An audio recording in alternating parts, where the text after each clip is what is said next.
You're listening to the DolphinsTalk.com podcast network.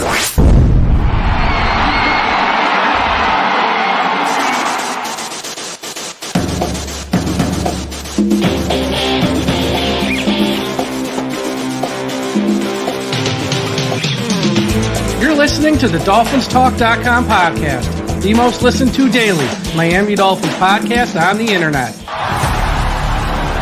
Come on, Dolphins fans. Time to fins up. All right, Miami! Miami's got the Dolphins, the greatest football team. We take the ball from goal to goal like no one's ever seen. We're in the air, we're on the ground, we're always in control.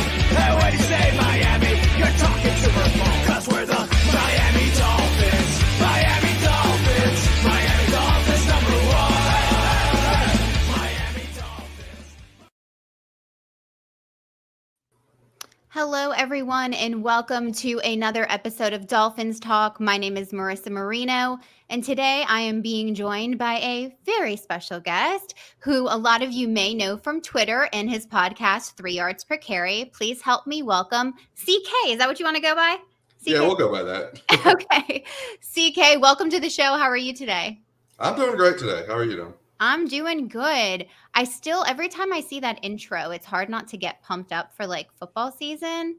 Well, especially the touchdown celebrations. Yeah, I mean, we're kind of notorious for that, so it gets me good. I'm like, maybe one day watching that intro, I won't be so excited, but it hasn't worked yet. That's going to take a long time. Yeah, I think it may. Before we get into the show, real quickly, we want to give a shout out to Caneswear. Caneswear is the place to go for officially licensed apparel for the Miami Dolphins, Miami Heat, Hurricanes, Florida Panthers, basically all the Miami professional teams and college teams in South Florida. If you want the latest jersey, birthday gift, the newest hat to hit the market of your favorite South Florida team, make sure you check out Caneswear for their overwhelming selection of sports apparel. They are located at 2655 South University Drive in Davie, Florida, and they have it all. If you're not in South Florida, no worries. You can visit caneswear.com to shop their inventory from the comfort of your home, and they'll ship to you. International fans, too. I know we have quite a few of those. So caneswear.com is the spot that Miami fans shop. That's caneswear.com, caneswear.com. Awesome. Need to go. As I'm saying it, I'm like, I need to go buy some stuff for the upcoming. Well, those international fans are great. I find that like when I tweet something every now and then, one of the mentions is literally just somebody translating it into Portuguese for the Brazilian crowd. It's pretty cool. It's really cool. And then we have the La Fanique, which is the French podcast overseas. Daniel, they do a great job with that. So got to make sure international fans get their sportswear. So, CK, I'm so glad to have you on an episode today because so much has been happening in Dolphin world. Today, we saw everything going on with the with practices and contracts. Different players have been getting contracts. I mean, it has been kind of a frenzy out there, and people have been eating it all up. So, we're gonna get right into it. Are you ready? Yeah, absolutely. All right. So as we all know, we have the $18.5 million in cap space that has been freed up for the Dolphins as officially June 1st. So a few days ago, we know that officially 5 rookies got signed today, still waiting on Patrick Paul and Chop Robinson. But how do you see that money being utilized after Miami finishes signing its rookie class? Well, unfortunately, the answer people don't want to hear is that they could save it, that they could save it and use it in future cap years. They did take out, quite a bit of salary cap debt to get done what they need to get done. I think overall their indebtedness is not looking that bad. I think last I checked, it was something like 7th in the NFL as far as how much future cap they've borrowed into the present in order to meet the salary cap this year. But, that money comes in June. Generally speaking, you're going to need some of it to sign your rookies, and we haven't seen sign yet Chop Robinson or Patrick Paul, those are going to be the most expensive rookies. And I think that so some of that money is going to have to go there. Some of it can go to Tua Tagovailoa's extension. If you want to give yourself a little bit of a cap break in the future and not have to bear the full brunt of those numbers, as they come down the pipe, then you might consider beefing up his salary cap number this year, at the expense of those future numbers. And then I think they have in mind probably some cleanup work on the roster. And the work that I'm talking about isn't necessarily, I don't think that they're going to spend a bunch of money on Justin Simmons or somebody headline free agent like that. I think we're talking about, maybe an offensive lineman. We've talked about Greg Van Roten as a candidate for them because of the system and their needs for mobility, athleticism. I think Mark Glowinski, cut by the Giants, is probably another strong candidate for that. But otherwise, maybe another safety just to add to the mix, because right now they're going to have to rely on Nick Needham, I think, as kind of a third safety, with Elijah Campbell also back there as well. So, and they might not be completely comfortable with that. So you could see somebody else being signed there. And there are some options with guys that are used to the Baltimore system that can come over and step right in and play a role.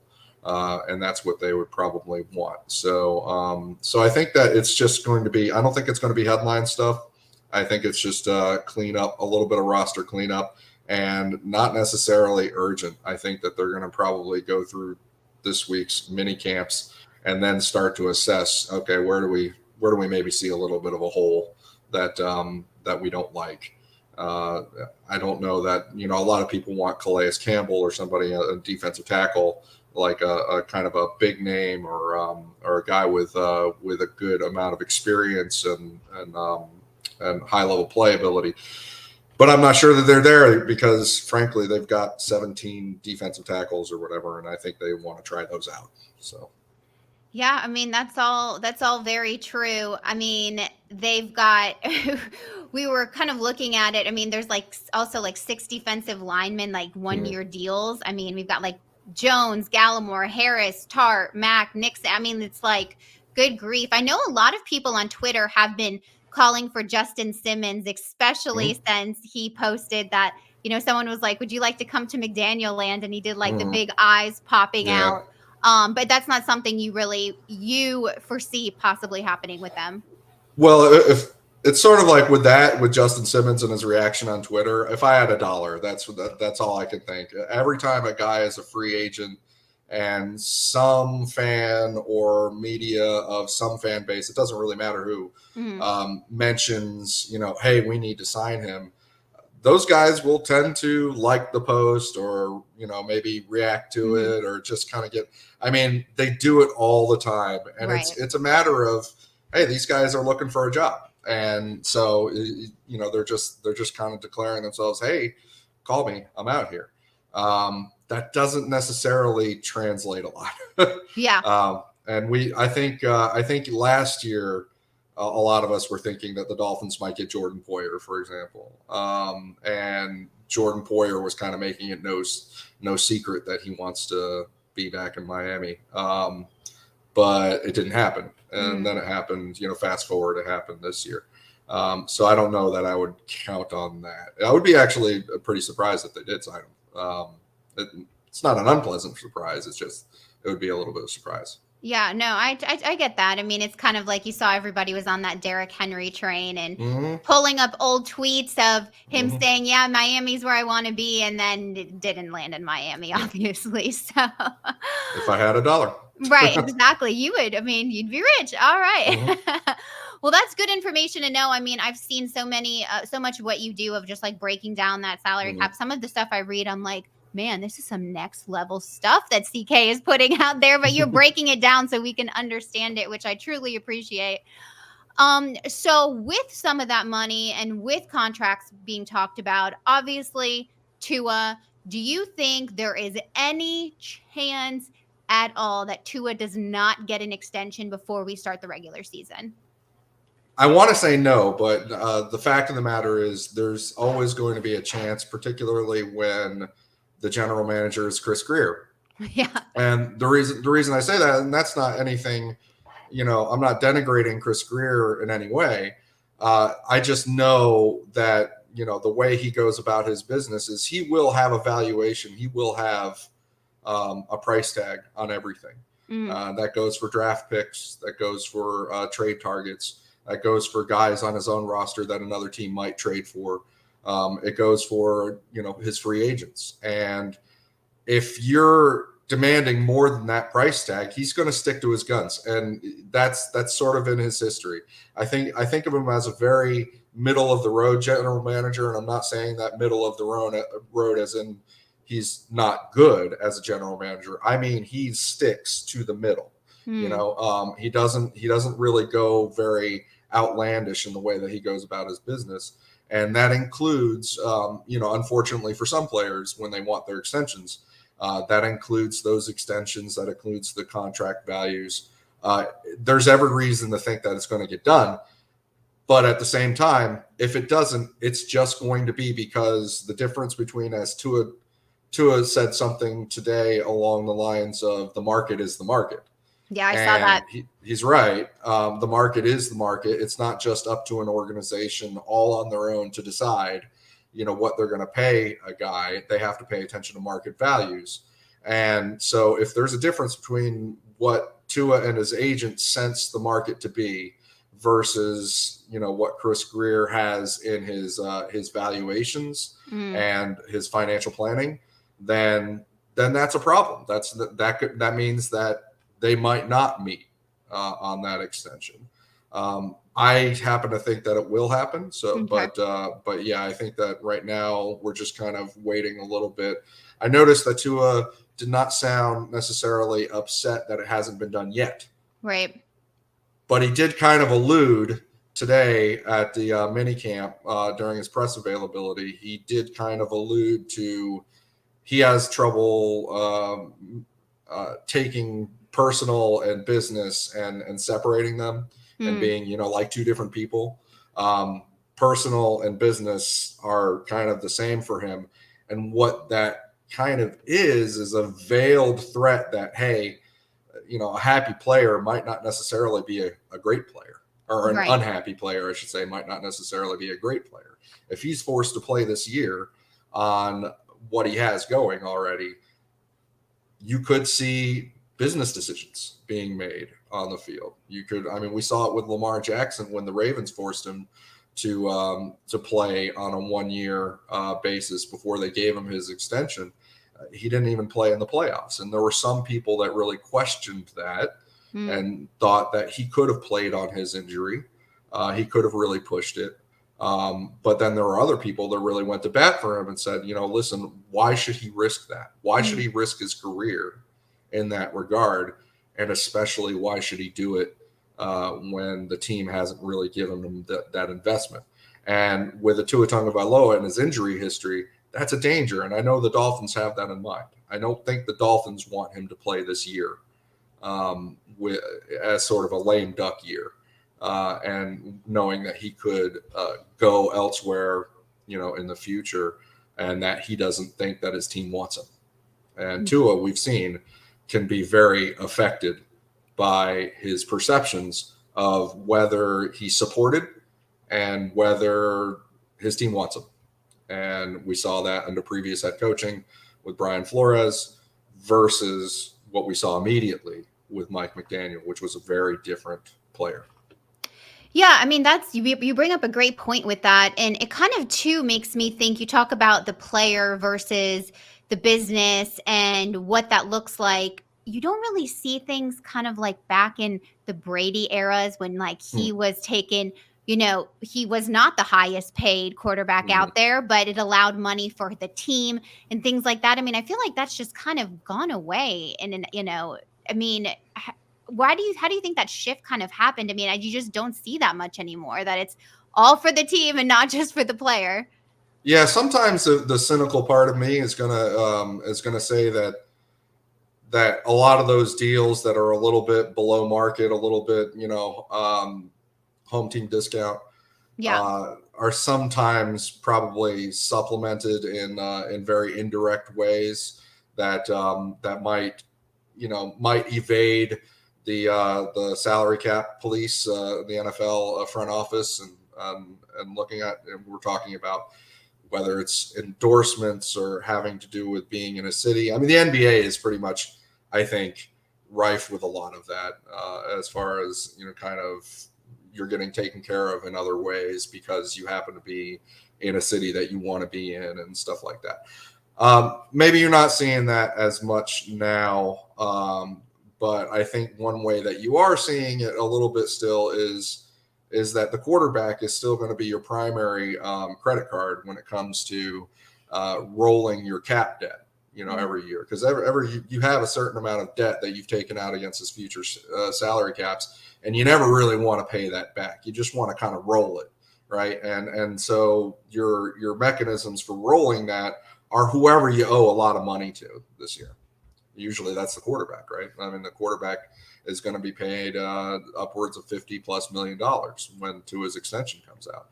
So, the quarterback will make the contract available for you to restructure and get a little extra cap space in the present, and he'll play ball that way. But I'm not sensing that we're going to get a lot of playing ball as far as, he's going to take a 20% discount to be here. I mean, it's just not. It's not realistic, and you have to keep in mind that even trying to press somebody to do that can ruin your relationships. Yeah. No, that's very valid. So, well, I guess we'll see what happens. I know everybody wants to see it happen and is waiting on pins and needles. Jaylen Waddle, they asked him about it today, and they're like, "We're ready for our boy to get paid." So we'll see. We'll wait on bated breath here. Mm-hmm. I don't know when you think it'll get done. I think, but I would think that I would be surprised if it's not done sometime in June or July. I mean, okay. That's going what, into training camp and all of that. Yeah, that tends to be very typical timing. And I keep saying this to people who ask, why isn't it done yet? And everything has its hour in the NFL because, there are literal man hours being put into something like this, into this contract extension. Mm-hmm. And sometimes there are other things to be done, first. Yeah. Sometimes it's a little bit of a chain that has to fall into place. So I just think that the right timing typically tends to be, July-ish. Right. Okay. Well, we'll keep our eyes on July. By the way, I do see a lot of people are commenting and have some questions for Chris. If we have time at the end, we'll throw some questions out there, but keep them coming for sure, and we'll get to what we can. So keeping it moving. So we saw, Josh Moser, he has a show that he does with Drew Rosenhaus, who is the agent for Tyreek Hill. And of course, there's been noise being made ever since Jaylen Waddle got his contract. Mm-hmm. We now also know that in Justin Jefferson, we now know he's not even in the top 5, Tyreek Hill, of paid wide receivers. So do you believe that Miami has any incentive to give Tyreek a new contract? Well, I think they have an incentive to make him happy because, a happy player is a good player. An unhappy player can be problematic sometimes. So yes, there's definitely incentive to keep him happy. There is sort of an albatross of a cash outlay due to him in a coming year. I think it's 2026 of $45 million. And I don't think the Dolphins are going to want to pay that to him in that year and that big slug.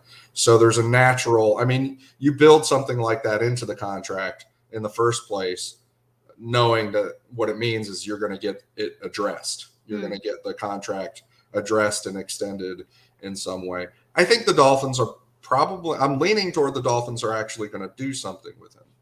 I'm not leaning toward they're just going to let him twist in the wind and whatever.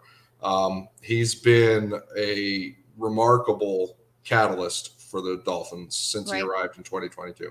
Sort of the Mike McDaniel can talk a big game about a lot of things, and I think that Tyreek Hill was a very important lieutenant that came in 2022 and really showed everybody how that talk translates onto the field in terms of the enthusiasm, but also the speed and the kinds of plays that they could be making, the kind of offense they want, philosophically, stylistically, everything. He's been sort of a right-hand man as far as, this is what a Mike McDaniel regime looks like. And so I think because of that, they're not going to want a bad feelings between the Dolphins and him. So I think that something will probably get done.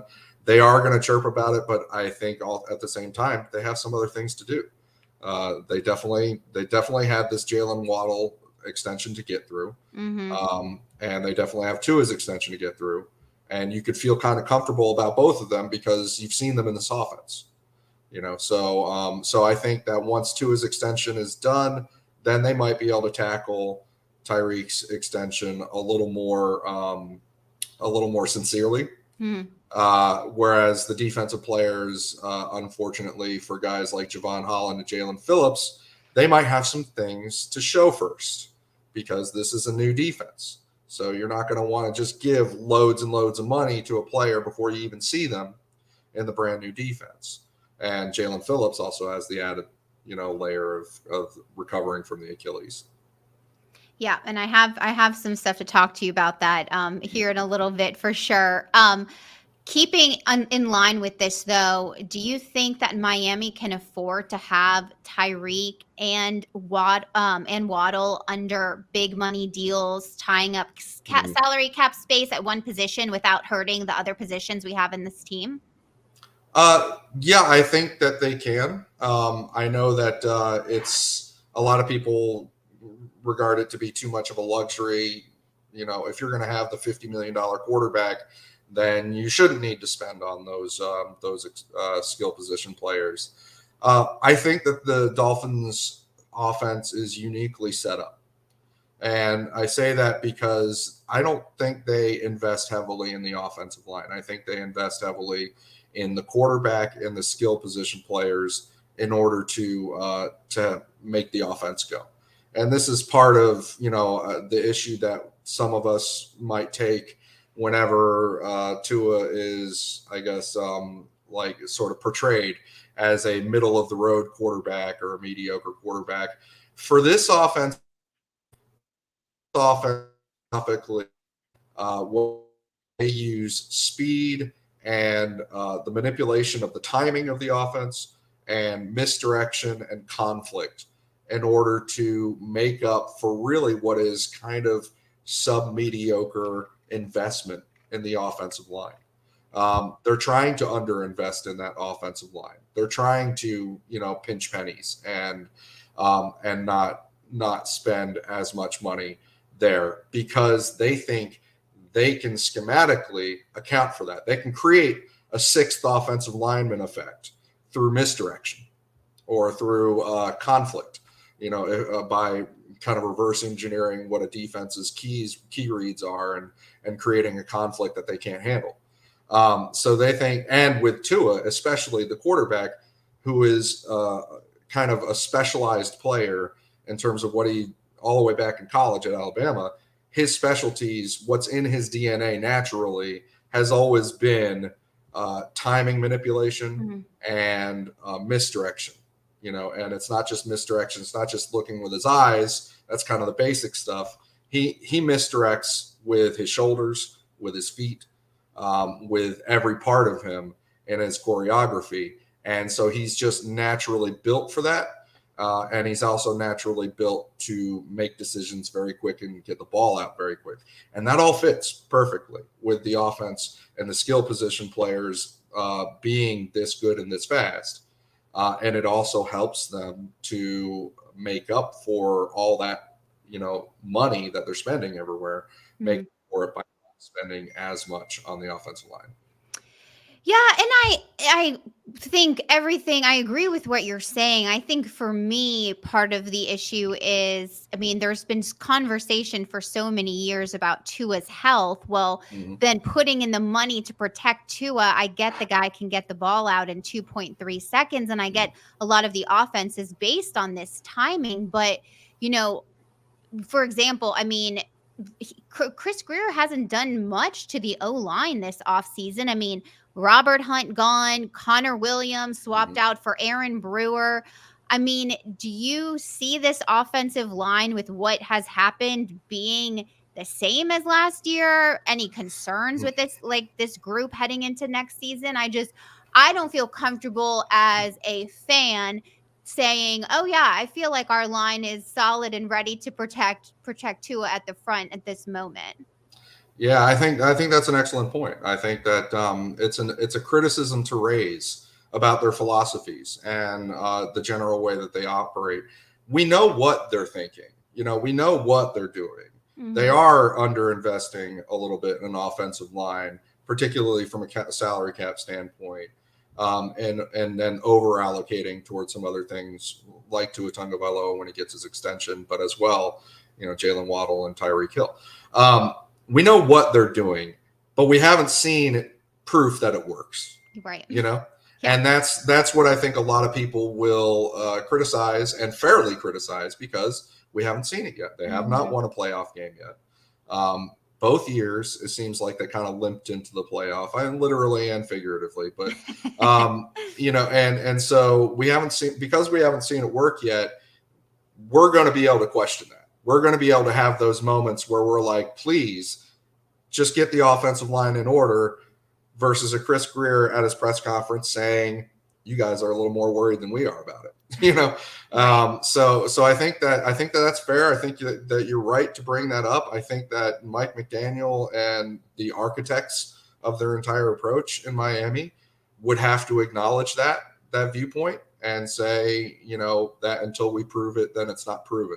But this is the way that they're going. This is definitely the philosophy, I think, on how they build the offense. That doesn't mean it couldn't change, because things always change in the NFL. And there could be a point in time when, they do need to make sure that Tua is protected and healthy, and maybe the specter of those injuries starts to rise again in 2024. Who knows? Knock on wood, hopefully not. But if that happens, they're going to have to take a look at that philosophy, and they're going to have to say maybe not.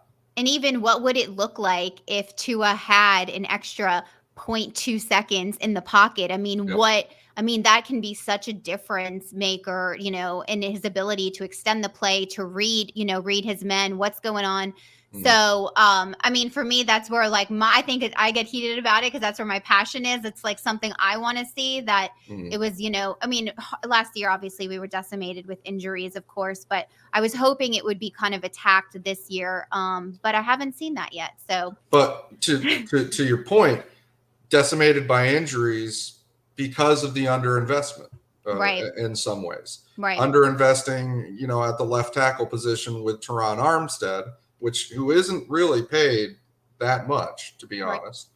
Why were they able to get away with that price tag with him? Because he can't stay healthy, and so he played only 50% of the snaps last year. Big surprise. Why are they getting away with underinvestment with Isaiah Wynn? He's never stayed healthy in his career. Going back to New England, maybe even going back to college. And so I think that you can really trace the lines there and say, hey, this is part and parcel to your underinvestment of the offensive line. And so you can't use that as an excuse come playoff time and say, hey, the offensive line was decimated. Well, yeah, you built it that way. I think it's a very valid criticism, but at the same time, Mike McDaniel will say, we've had a number one offense for like 2 years. Right. Let's pump the brakes on saying that this is just this woefully failed philosophy, because they have achieved some results. It's not the result we want, but they've achieved some results. And so they could say that's probably what gives them the confidence to say, we're going to double down on this. This is how we're going to operate. This is what we're going to be as a team. And we think that if we set it up right, we can manage it. Well, I am going to trust the powers at be and assume that they're in their positions for a reason, and I'm a fan for a reason, and see what happens as we go into this next season. So we'll see. So moving into, we talked a little bit about, you touched briefly on the defense, and I saw you had posted, maybe it was like a week ago, about Jevon Holland getting an extension. It possibly may not be happening. I'm not sure, but some doubts about what might happen with Jevon Holland. Maybe it's like a show me year. But do you see right now Chris Grier giving Jevon Holland a big money extension? I don't, until I could see it happening. Actually, this could be one of those things where they work out, kind of the rough outlines of what everybody has in mind with the agent, and then it could be executed at some point during the regular season. That happens a lot in the NFL. You end up with these extensions that happen during the season. And I think that if that were to happen, you would probably trace it back to, say, okay, during these first 6-8 games, he really showed what he can do in this defense. This is a completely new defensive style. They're going to use him in new ways that they haven't really done before, or at least not extensively. And so if he takes to it, it doesn't necessarily mean they need to see a full year, but they do need to see it to some degree, is my sense. So I would say that, unfortunately for Jevon, I think he deserves to be paid. There's no question about that. He's a very good player. He's a good safety. You're going to want to keep him in this defense. And frankly, down the road, I could kind of see a pairing of Jevon Holland and Jaylen Ramsey as safeties in this defense, particularly in this style of defense, which is going to use safeties in the nickel slot positions a lot. I think that down the road, that could be your pairing. That could be, in order to extend Jaylen Ramsey's career, because corners, if you really look at the history, don't last much longer than their 30th birthday.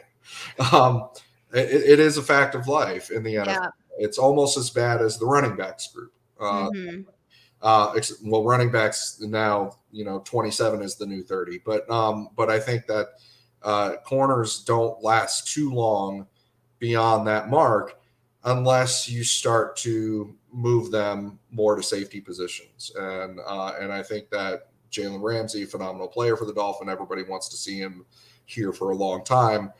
That could be part of the plan down the road, and having the chemistry between he and Jevon Holland year after year and having consistency could be a very good thing. So I think that there's desire there. I do think that there is a little bit of show me going on as well. And I mentioned earlier, Jalen Phillips is probably in much the same boat. Yeah. But with that added extra layer, he ran out. Evidently, he ran out today to show Omar Kelly that he doesn't have a lip. That I think it was David Fornes who did that, and that was so massively tweeted and retweeted and shared, and I thought that was so funny. I thought it was great that Omar kind of brought that out too, because Omar, he noticed it. I don't doubt that he noticed that at all. And I think it was very smart of him to talk about that a little bit, because it ended up creating this moment. It ended up creating this moment down the road where Jalen Phillips, yells at him from across the way and starts running out to him. So but I think that he does.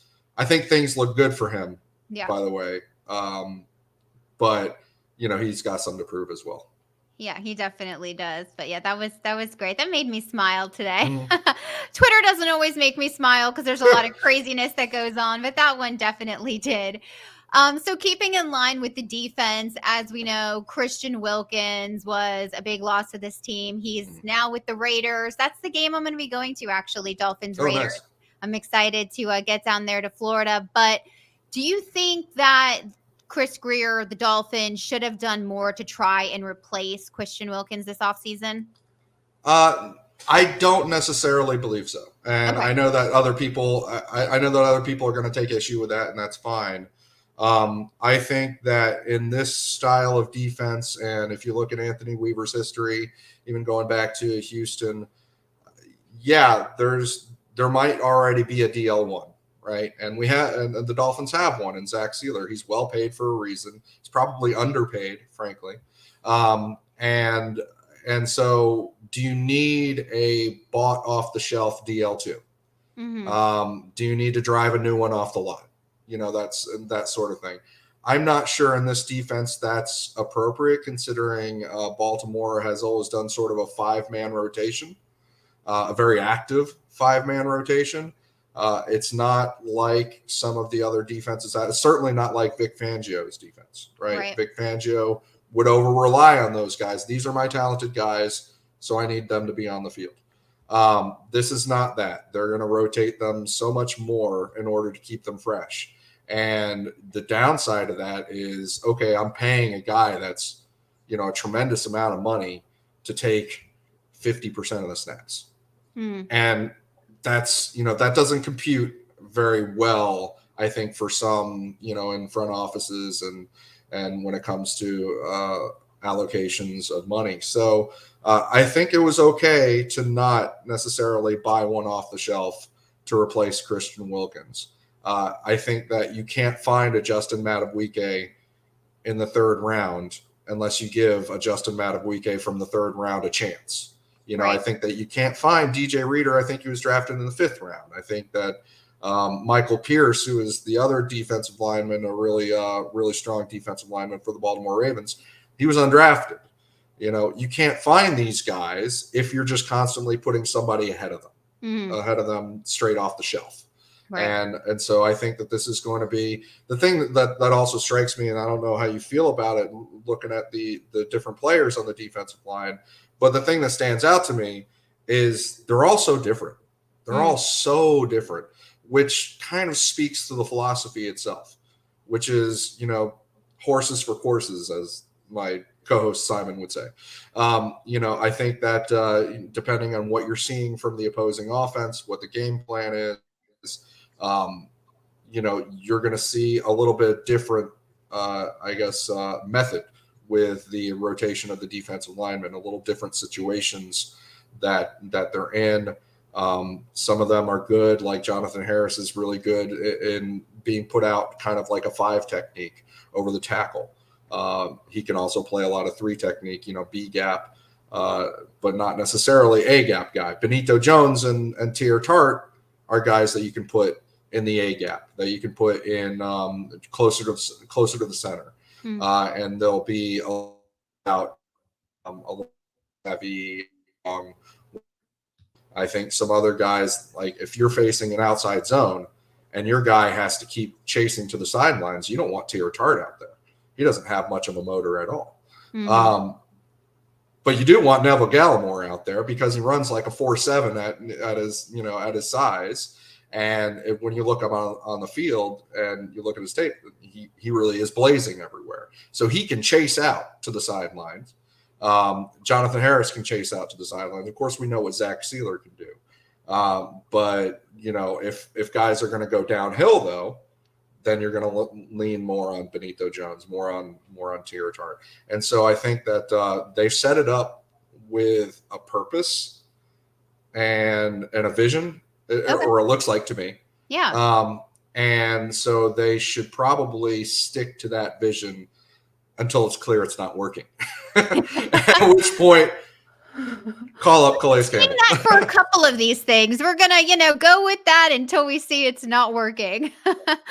So I mean, in Zach Sealer, he's one for me that, I'm very interested to see what this season looks like for him. I think that him and Christian Wilkins, obviously, we love them as a duo, but what does Zach Sealer without a Christian Wilkins look like? I mean, I think there was some he was a little overshadowed, and I've mentioned this before last year. I think we could see some possible big things from Zach, and he's one that I'm really looking forward to seeing on the field. What are your thoughts on that? Yeah, I'm just as interested in you as you are, because I don't know well, frankly, it goes both ways, right? I don't know what Zach Sealer looks like without Christian Wilkins. I don't know what Christian Wilkins looks like without Zach Sealer, and that's the thing that we have to find out. The Raiders are going to find that out, and everybody's like, oh yeah, but now they have Max Crosby and they'll be fine. I'm like, okay, but it's not necessarily about that. I mean, if you're looking at the at the all 22 or something like that, you see how these guys game with one another. You see the chemistry that they work with one another. And you have Zach Sealer doing things like crashing into a guy from the side, to free up Christian Wilkins to the ball, and vice versa. These guys worked really well together.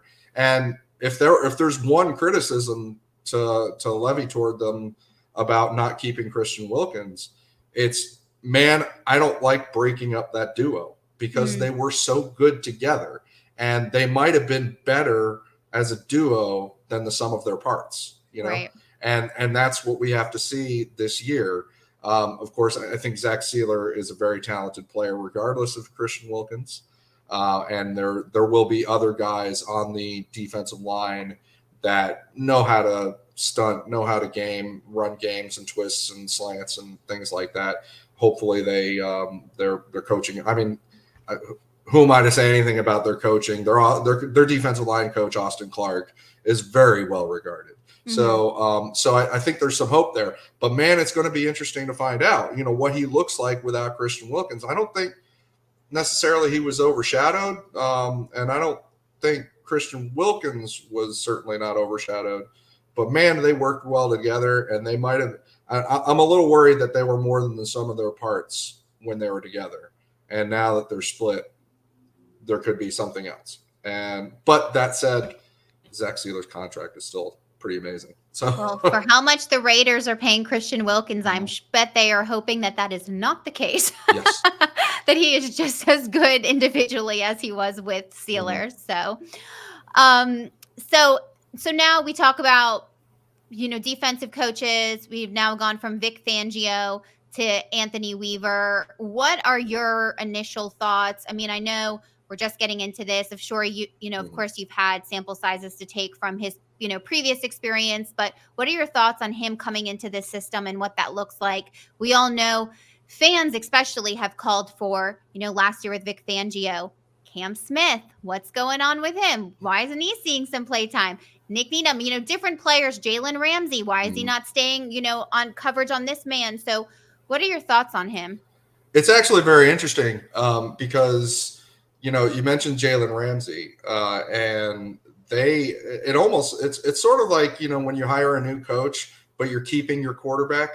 And so it's sort of like, the interviews that you interview people for the job, they know that they have to say, oh, I really like this guy, because you're kind of forcing that on them. Well, one thing that they forced on Anthony Weaver, that's probably not a great word, forced, but like one thing that came with the job is this history that they had with Jaylen Ramsey not being used in the way that a lot of people, not just Jaylen himself, a lot of people on the defense thought he should have been used by Vic Fangio. So Anthony Weaver comes in with that context and that history. And of course, in his introductory press conference, he has to say right away, Jaylen Ramsey's going to be moved around. Yeah. And so, and he means it. I believe he means it. So Jaylen Ramsey's going to be moved around. That's already going to be one difference from Baltimore, though, because Baltimore, they went with sort of more of a 3 safety system where they had Kyle Hamilton, who was a magnificent player, but because of matchups and because of his unique abilities, they walked him up to the line of scrimmage and had him play nickel slot. And when they did so, they'd have 2 other safeties back there, 2 other real safeties back there, Geno Stone, and I'm forgetting the name of the other guy now. But Yeah, so they worked with, I think it was about 30% of the snaps. They had 3 safety personnel on the field. And that's not probably going to be the case in Miami because Kyle Williams was their chess piece that they moved all around. Here, we've already promised that to Jalen Ramsey, and he's a corner. So when Jalen Ramsey is going to move into the nickel, there's Cam Smith. He's going to be on the outside. There's your opening to find out what Cam Smith has to offer this defense. And so I think that already you're starting to see some deviation from the Baltimore approach with respect to the secondary. So you're going to see Jalen Ramsey moved around a lot, which means that you might not see as much 3 safety and different variations with those guys as you might have in Baltimore. Okay. But then you've got the front line, and I think just based on what I've seen of this defense, if he takes the same approach, and everybody's really in love with Mike McDaniel, so I believe that he probably, Anthony Weaver will probably take a lot of his approaches to Miami. That's where you see the drafting of Chop Robinson. You see Chop Robinson come in because there's a specific vision and a specific role that they might have in mind that they did some in Baltimore that Mike McDaniel likes to do. And it's interesting because in Miami, they have 2 guys who could do it. Because Jalen Phillips, as he came out of Miami, University of Miami, he was very proficient in being used up the middle of the defense, being placed over guards, being placed like a stand-up blitzer. He has a good first step and a lot of physical ability, so he can be used that way. But really, it's Chop Robinson and that insane first step that he has. You put him over a center on 3rd down, and you have him just kind of burn right through the center. And what it does is create so much panic on the offensive line that the offensive line kind of inverts a little bit. And a lot of guys, there's going to be a lot of eyeballs because he burns through the center so fast, because he can get off the ball and the snap so quickly. That's one of the packages that I expect to see a lot on 3rd down this year. Okay. As long as everybody's good at it, as long as everybody is able to execute. But I think that this is the vision, though, as far as the defensive front is concerned. Is they are going to have a lot of stunts. They are going to have a lot of slants and twists and games, and they are going to have kind of those that I don't know.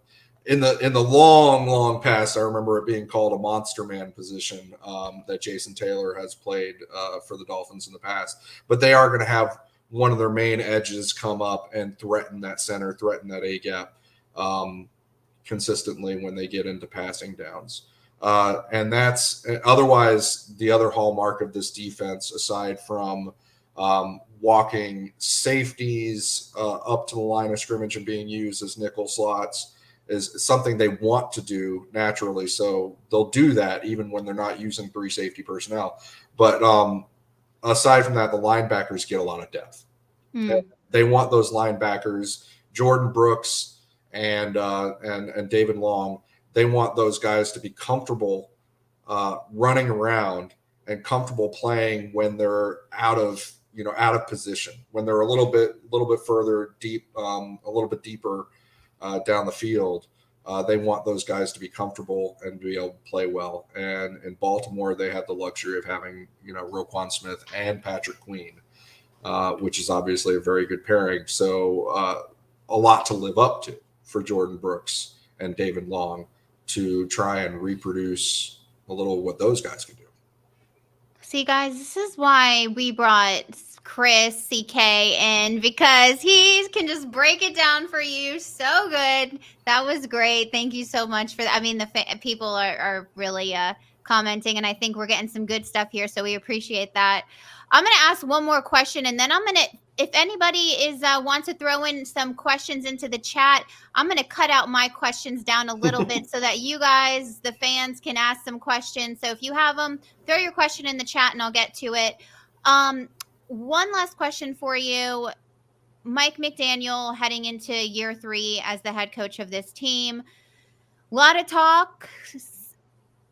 we like the guy. Sometimes last year he left you with some head scratching, decisions. What are your thoughts on Coach McDaniel now heading into this third year? I think that if you get to the core of his DNA and his philosophy, these are philosophies. This is DNA that works in the NFL for a head coach, particularly as the game changes and as the players change. The players that are coming into the league are not.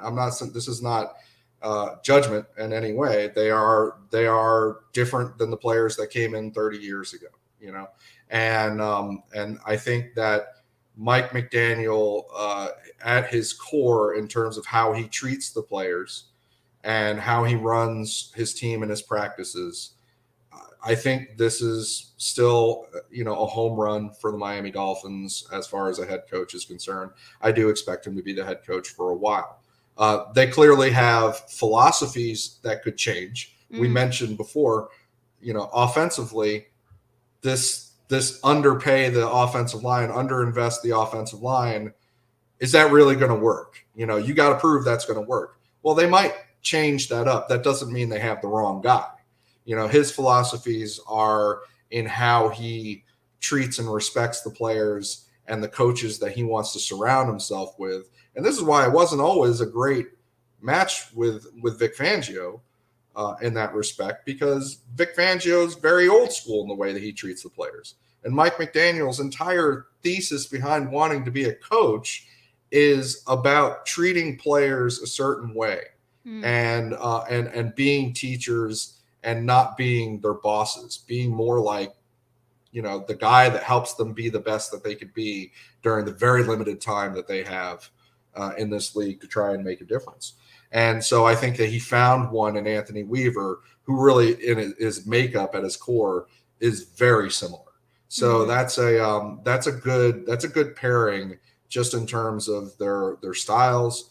I think that his philosophies match perfectly well with Tua. As I said before, Tua, his strengths are manipulating the play timing, shortening it up, and getting the ball out, making quick decisions, quick release, all that. But also just the fact that core to his being is really misdirection. Misdirection with his eyes, misdirection with his head, misdirection with his hips and his footwork.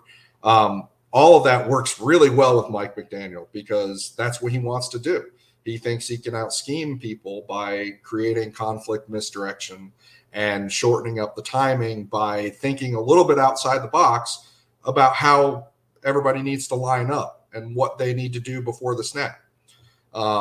As we've seen with the short motion, which everybody is copying, So I think that Mike McDaniel is a winner as far as the Dolphins' choice for a head coach. Right. That doesn't mean he's got seasoning yet, though.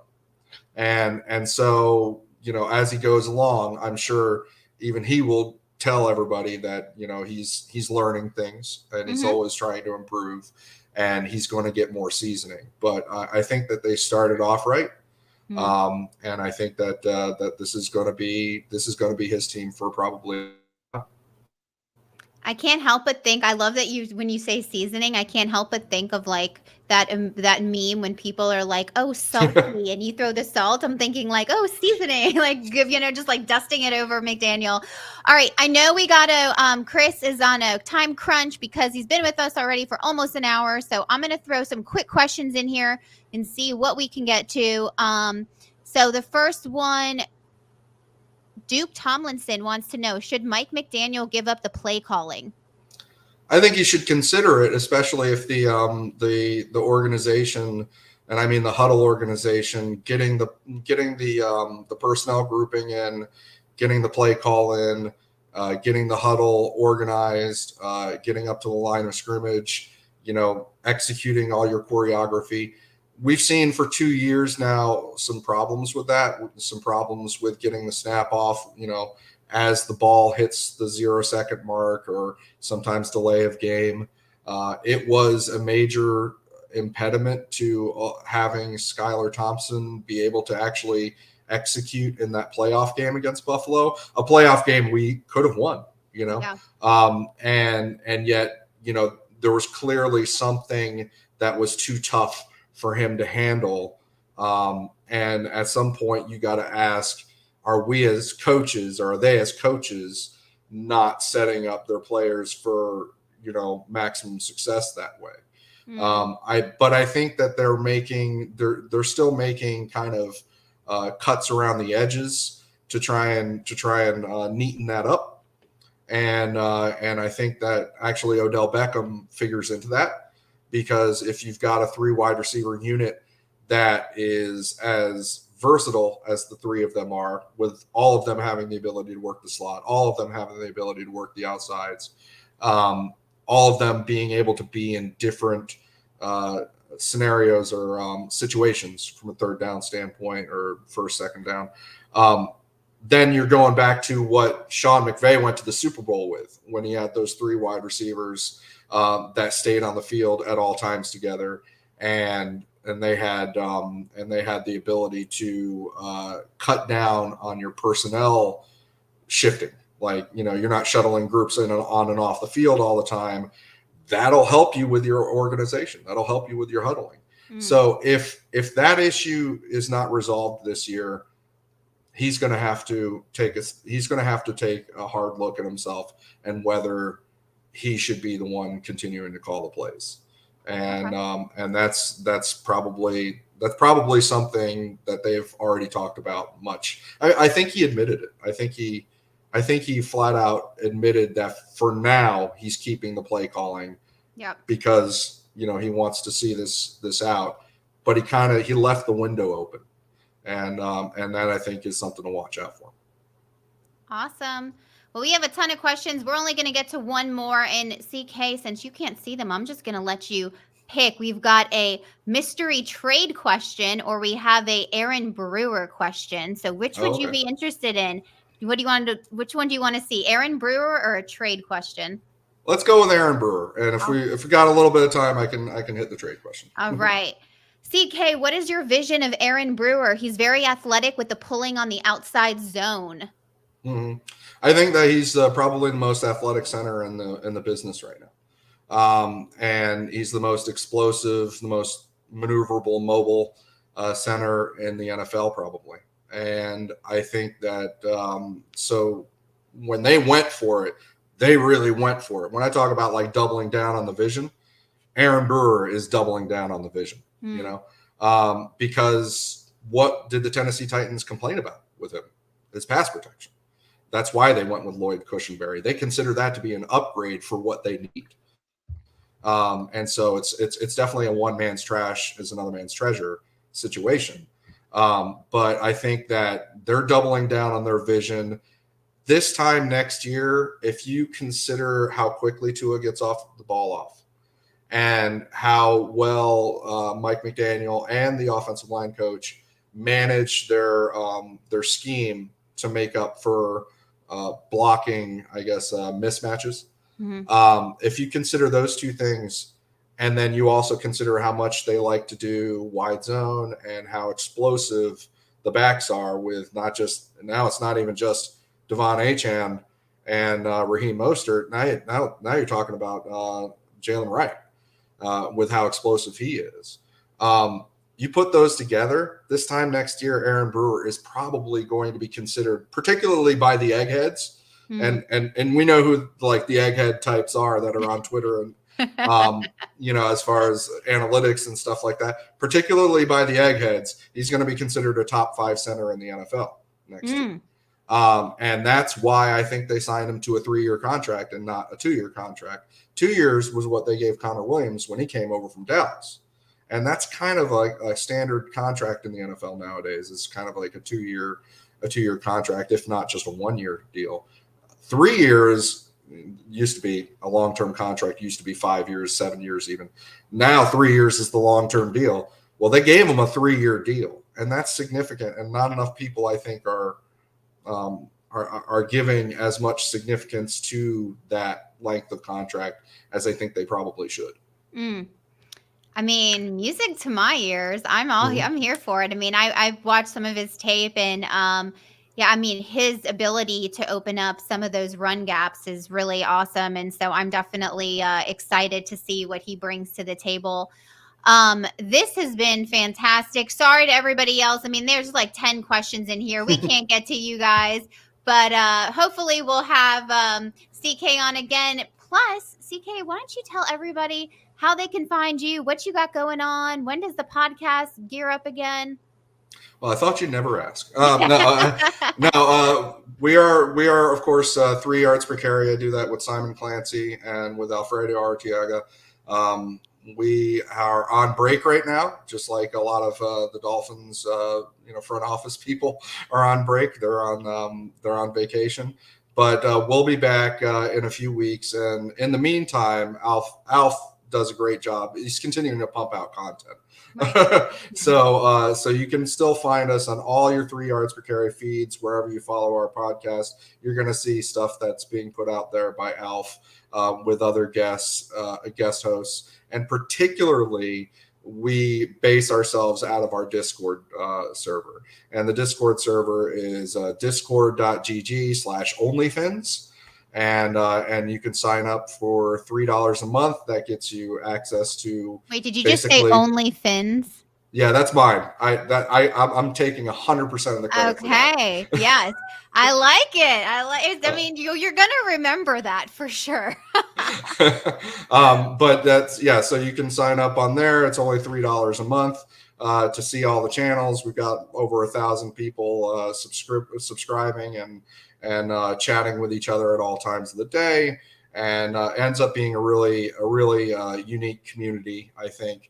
Cool. And so I think that people can come there and find us. We interact with everybody on a day-to-day basis through there, and that's also one of the platforms that we pump out more content through. So if you want to go to discord.gg/onlyfins, that's where you can find us. I love it. And then where can they find you? What's your social media handle so that they can follow you and your great content? Until it crashes and burns, I'm still on Twitter or x.com. And you can find me at CK Parrott, and that's my Twitter name. And also you can find me by my name, Chris Kouffman. I am on Threads, but I haven't had to bail on Twitter yet and use Threads exclusively, though who knows, that may be coming. So yeah, you can find me there. Awesome. Well, thank you so much. And just so everybody knows, we've got over 1,300 people watching right now. So if you are watching via YouTube, please hit that like button, subscribe to Dolphins Talk. You would be really doing me a solid, and you can just be my new best friend if you do that. So go ahead and hit that up for us. This has been great. Anybody who is new to the show, I'm Marissa Marino. You can find me every Tuesday. I'm happy to announce that next week we are going back to Fins Factor every Tuesday night at 8 o'clock. Manny will officially be back, and so we will be having Fins Factor, me and Manny, every Tuesday at 8. And you can find me on all socials at mustbemarissa87 with 1 S. CK, it's been a pleasure. Thank you for having me on. Yeah, thank you so much for being here. Everybody in Dolphins Nation, I hope you have a great rest of your evening. Stay safe out there, and we will see you next time. Bye. See ya.